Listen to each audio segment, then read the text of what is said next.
Testicular sperm aspiration అనే టెక్నిక్ని మనం రొటీన్గా టీజా అని పిలవడం జరుగుతుంది. సో ఈ టీజా అనే ప్రొసీజర్ యూజువల్లీ ఎవరికి యూజ్ చేయడం జరుగుతుంది అంటే మెయిన్గా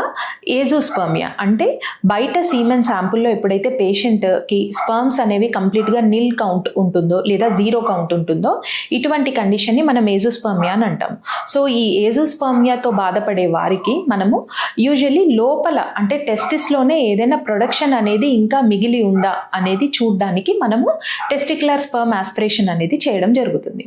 సో సెకండ్ ఇండికేషన్ వచ్చేసి కొన్నిసార్లు ఏంటంటే సీమెన్ శాంపుల్లో స్పర్మ్స్ ఉంటాయి, బట్ వాటి క్వాంటిటీ కానీ లేదు అంటే వాటి క్వాలిటీ అంటే వాటి మొటిలిటీ కానీ మార్ఫాలజీ కానీ వెరీ పూర్గా ఉన్నప్పుడు